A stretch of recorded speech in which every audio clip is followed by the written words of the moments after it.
Everyone. Happy Saturday. I'm your host, Regina Lutzinger, not Aaron Shea. I'm filling in for him while he's at a wedding. And this is a preview for Deanna Clayton's new show, Thinking Forward, that'll be opening at Habitat on October 22nd. And we're super excited to share her thoughts and her previews and her everything about the show. So we're super excited to have her on. But before we have her talk, I just want to go through a couple of housekeeping things that we've got going on. For Habitat, we do have our Glass Coast weekend, which is planned late February in 2023. So mark that on your calendar, and we hope to see you there. We've got a lot of good things, in the works about this. So I'm super excited to host that again. And then our Glass 51. It's looking like we're going to do it around gas. So that'll be June 5th and through the 7th. And of course, we're going to do the same things per usual as we do for the international, but with a mix of gas in there. So add that to your calendars as well. And then October 8th, we have a meet and greet with John Moran that'll be at our Habitat location. It'll start around 6 or 7. We're so excited to have him. He was a contestant on Netflix Blown Away competition, and we do have his pieces on exhibition, and we're super excited for that. So please come, bring your friends. And we also have the Glass Art Fair that's displayed right now. Just go to glassartfair.com and you're able to see our amazing artists and their pieces that are available. Also, we do have a grand opening for our artist, which will be November 23rd. But I don't know too much about this. Aaron can fill you in on this one, but this is exciting too. We've got a couple more things. So with Deanna Clayton's solo exhibition, we will be also having Stephanie Trenchard. She will also be doing a separate exhibition, but they will be doing it together. And the vibrant colors are going to be amazing for both of the artists. So get geared up, and we're hoping to see you there. So Deanna Clayton, how you feeling? I'm feeling good. Stephanie Trenchard and I are neighbors. Wow. So it's kind of ironic. She lives really close to me. Do you guys county exhibition? Yeah. Do you guys, work in the studio sometimes together? No. No. Unfortunately, we barely see each other, even though we live super close, because that's just how it is. Everybody's working in their studios, not gallivanting. Oh yeah, that'll be fun though. So we'll see each other in Michigan. Yes. Right? Yes, you will. I'm so excited for it. So mark your calendars. Yeah. All right, Deanna, so take us through, I have a presentation here. Just take us through typically what goes on into the process of creating your amazing pieces. Okay. Well, I've been working with Pat DeVere for 30 years now, which is pretty amazing. And it still excites me. And I still have ideas all the time for what I'm doing with the Pat DeVere. And the new figures are extremely exciting to me because they're pulling in everything from every experience I've had working with this technique. The drawings that you see there, I don't draw every piece that I make, but when I have an idea, I'll scribble it down real quick so that I don't forget, because I will forget. Yes. I've done many series that I've forgotten. I'll see it and be like, oh yeah, I did that.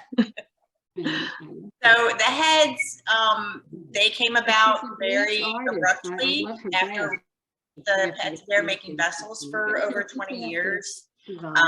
When you lose somebody, it can bring out something from the past. And my childhood passion was faces. When I was in 2nd grade, I think, my babysitter taught me how to draw face. And after that, I was obsessed with faces. And that's why I went to art school.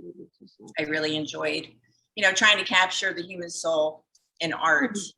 And when my dad passed away years ago, I found myself with a lump of clay creating a head, which is great. But how does that fit into my work? People are used to seeing you do vessels for 20 years, and you show up with a head, which is what I did deferred at SOFA. And it's just a complete change. So these heads are basically out of my head. They're not of certain people. And I am learning how to combine the head with the bear in the form that I'm used to working with it. And I believe we have a picture of the head right here. Yeah. Yeah. So this is what the heads come out looking like. And then I have to create a torso to fit with that head. Initially, I experimented with creating the head first, and then creating the torso first, and then creating the head to fit the torso. But I have found that creating the head first works best. If you go back a little bit,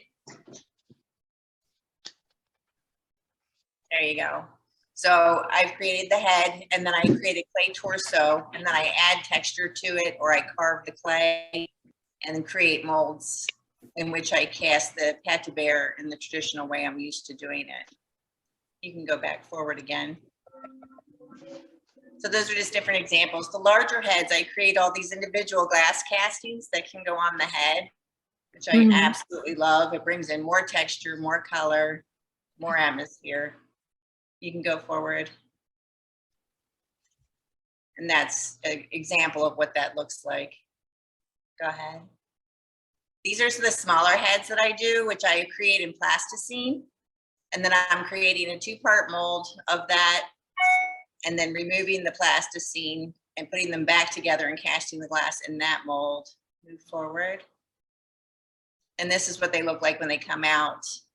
And then I'm working with the clay to try and get a nice gesture and sculptural form. I experimented with creating a glass casting for the small heads. I wasn't happy with how they would fit together. Move forward. So then I started working with waxed fabric and creating a headpiece with that, which I then electroplate with copper. And I can patina it and add color that way, and not try and create a small casting that'll fit that head. Move forward. And once that's done, then the 2 pieces can be fit together. You can see that I've cast that torso in the pâte de beurre and electroplated with copper. This is an example of a piece that I did during COVID. I did a couple of these pieces where there's 2 figures together, where people are forced to live together in this situation. And this one is living together with different views. Family members that saw things completely different than me, and I didn't want to break up my family. So we stayed together and just looked from different perspectives. There's another piece from the COVID time in this together, a little more harmonious. Beautiful. Thank you. This is Rose Choker. This is going to be in the show, and I experimented with, after I cast the head, breaking pieces off. You know, I smacked the shoulders off of this piece so that I would have a different form that I would be forced to work with to create the torso. Find that more interesting. This one I'm experimenting also with bringing texture, different textures in on the head, and not just the waxed fabric, but also mesh, which I often incorporate mesh in my work. This is part of a limited edition series that I'm doing. So these pieces, I'm going to do 10 of them, and they're all going to use the same shape of torso, but I'm going to use different colors, different head wraps, and they all include the copper mesh in the glass, which gives that fabric feel to the casting. This one I call the swimmer, which I absolutely love this piece, and none of my pieces translate that well in photography because they're so tactile. But the texture on this one's head is amazing. I used all mesh on the head, and then it has these air bubbles in the throat. And I gold leafed the interior of the glass, so it has a real shimmer to it. Wow. It might translate better when I walk around with my computer and show it to you. Next. Oh, the book. The book. The book that just was released is available to you, and it contains 21 contemporary pâte de beurre glass artists and their work and how they work with pâte de beurre. I love the cover of this book, Deanna. It's so vibrant and pretty, yeah. I know. And yeah. For all those of you watching, I will be sending out a newsletter with this link. That way you're able to purchase the book.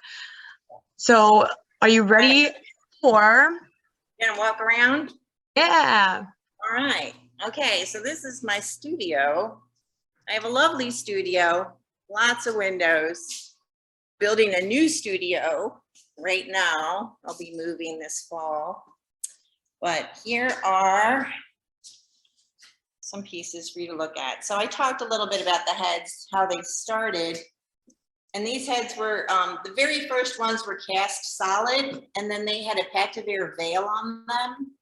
Not at all practical for shipping. So I started casting them and just electroplating the copper on the surface, which makes for a very sturdy piece, but it was missing the Pactiveer, which I love so much. So during COVID, I started experimenting with combining the Pactiveer with the cast glass. If anyone has questions or can't see, let me know. I'm not a professional zoomer. This is the swimmer I was talking about. It has the gold leaf on the interior, and it really shines in this together. And this is the choker, the rose choker.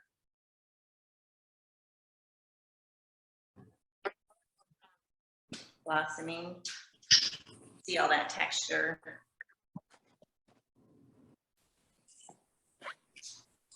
And these two are earlier pieces, and you can see the forms are wider. And I've been experimenting with, for example, on the rose choker, to be able to get the torso to be tall and thin. These are all challenges in my process. You're asking gravity to not do its job. And these are the limited edition pieces that I'll be doing. The shape of the torso will be the same, but I will experiment with color and pieces.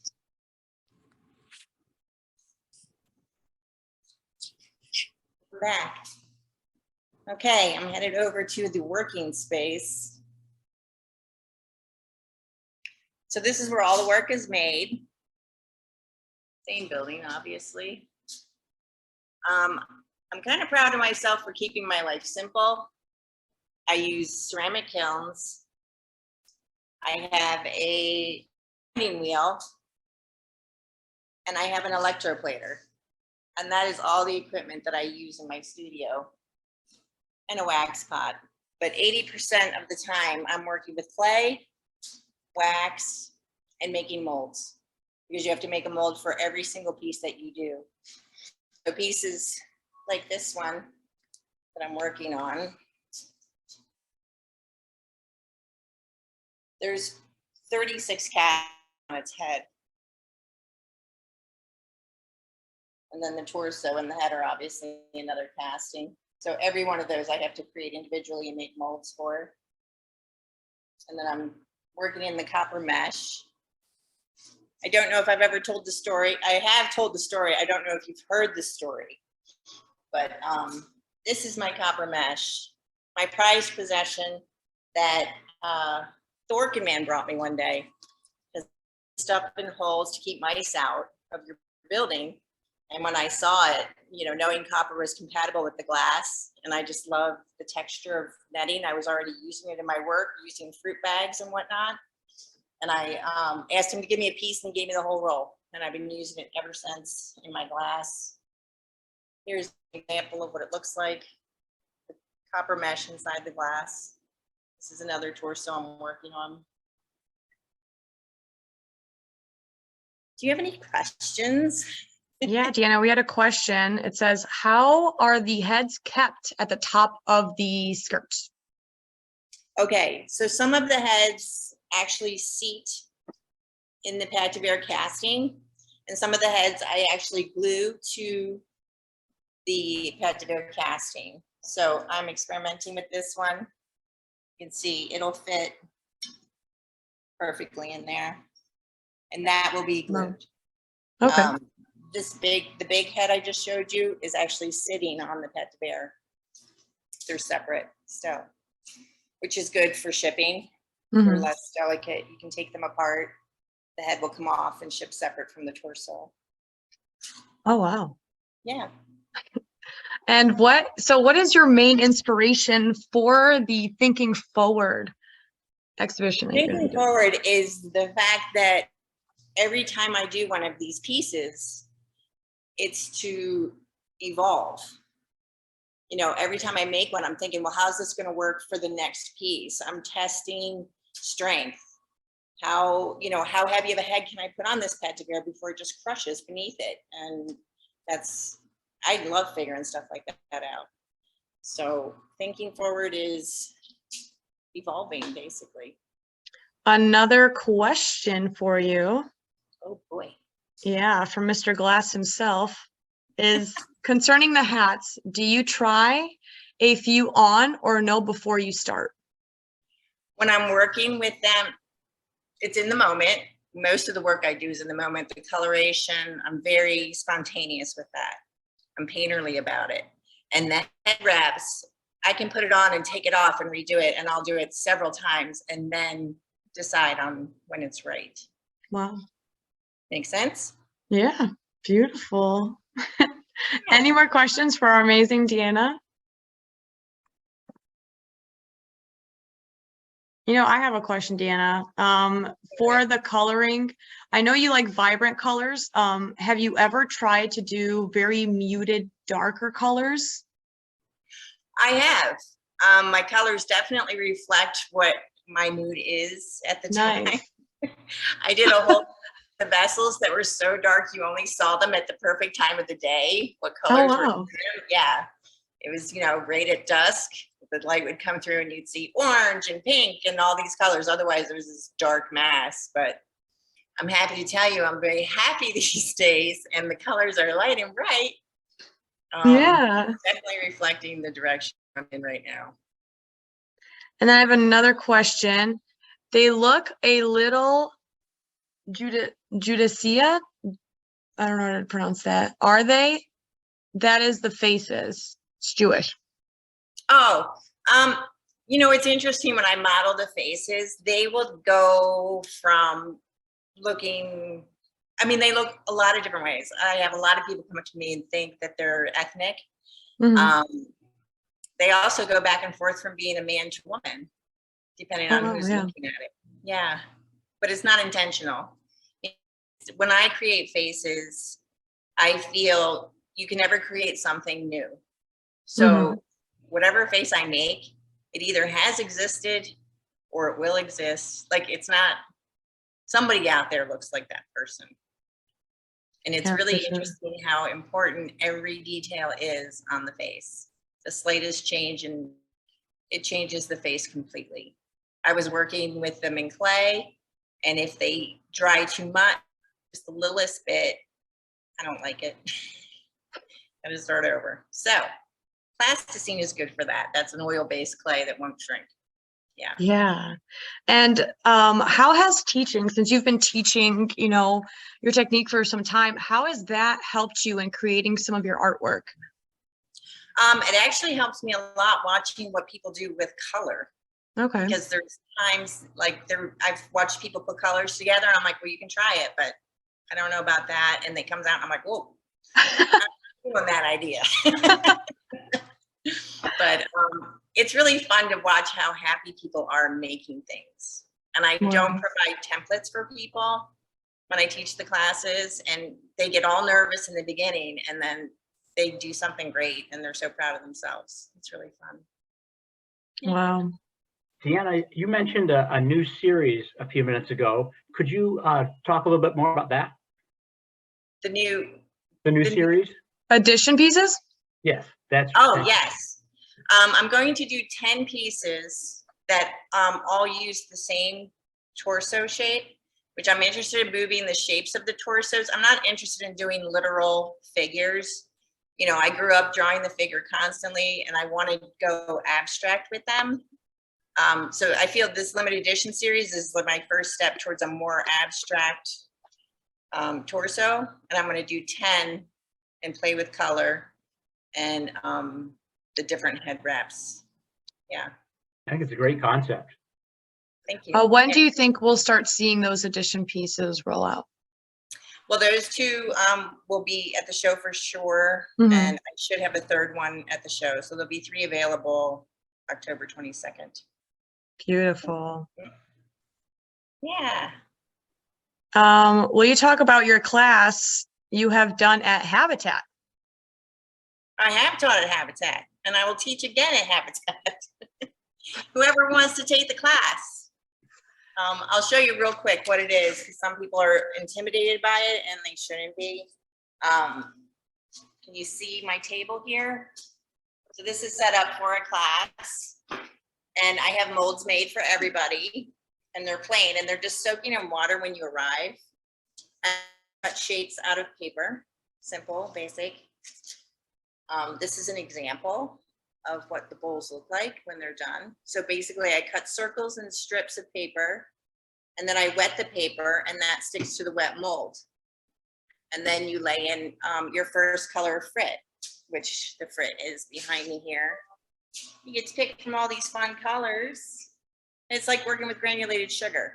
So you put in a color, take out some paper, another color, take out more paper, until you've taken out all the paper, and then we back the whole thing with a thick layer of clear frit in the pâte de verre style, mixed with gum arabic and water. And then I electroplate the copper on for you. So you get to do the fun part, and I do all the grunt work, is what it boils down to. How long do your pieces usually take to make, though, from the sketch, you know, to its final product? It varies quite a bit. A piece can take 2 weeks, a piece can take 2 months. Wow. The heads take a while, because sculpting the head takes some time, and then they're in the kiln for a long time. The pâte de verre vessel parts are in the kiln for 3 days. Okay. So the heads, you know, they could be in for a week, they could be in for 2 weeks. You know, it varies how thick the head is, but it's a lot of different parts. So I'm always working on several different things at one time. Wow. I think that looks. I have another question. Someone is asking, how do you determine the prices for your pieces in general? In general, well, the figures has been a little harder for me. The vessels are based on, you know, precedent. These figures are new. I'm trying to price them affordably for people. See young collectors start buying, which the limited edition should really help with. I charge what I need. You know, I am not a businesswoman.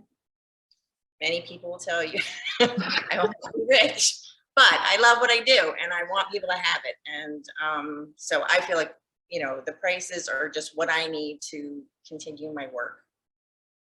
Yeah. Aaron says, let's double the prices. Damn. Tell me what to do. I'll do it. Another question is, do you have a cool plate for the de verre? Do you have to cool pot de verre? Sorry. It has to cool slowly. So is that what the question is? Yeah. Okay, so it's in the kiln for 3 days, because I have to work with a wet mold, because the glass will just fall down if the mold's not wet. So I have to dry that mold slowly over a long period of time, so it doesn't boil and crack the mold. So that's why it's in the kiln for so long. Mm-hmm. And it does cool slowly over, you know, about 24 hours, but yeah. Wow. And Deanna, are you still making vessels? Yes, I am. I have a few around. This is my Papillon vessel, which is based on everything I love about a butterfly. I did that this summer. I did a coral net vessel not long ago, which is here, which embraces the copper netting that I love. So you can see it has a beautiful mesh texture.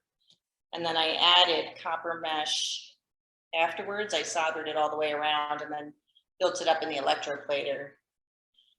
It's really That's beautiful. Thank you. Then I have this really beautiful amber crest vessel. It's a really interesting interior. So I'm always working on vessels and figures. I still love the vessel. I still have ideas for the vessel. Last year, we were given, from a New York collector, we were given a very large vessel of yours. And it's gorgeous, but nobody dares to handle it, because at that top edge, or the shoulder, so to speak, it looks like you could just wreck this so easily if you weren't so careful. Right? They're amazingly strong, actually. They look super delicate, but they are really quite strong. Oh, I was going to show you these too. My mother had Alzheimer's, so every once in a while I make a piece about Alzheimer's. So this one is called Missing Memories. And she's got her crown or nest on her head, and she's forgetting that she's holding all her children up there and falling over. And then this one is in one ear and out the other. I don't know if I have it on the camera correctly. Yeah, you do. It's great. Okay. Yeah, it's unlike any of your pieces I've seen, actually. They aren't. I just, I'm inspired, and I do that for my own benefit. Yeah. So I'm busy. It's all good. All right. Any more questions for Deanna? She really gave us a great tour, I'd say. I hope so. Hopefully nobody's got motion sickness from all that. Moving around. No, I'm good. Well, guys, I'm so happy you were able to join us. Thank you so much for joining us and being able to just meet with Deanna and then go through the tour with her. But I hope you guys are all able to come and see her and her exhibition live, which will be at Habitat on October 22nd, accompanied with her neighbor, Stephanie Trenchard. Right. So just for instance, how many pieces do you think you'll show at the exhibition? I think we're going to have 12 pieces at the show. Yeah. But you saw a sneak preview here today, so you'll know what you've seen, but can't wait to see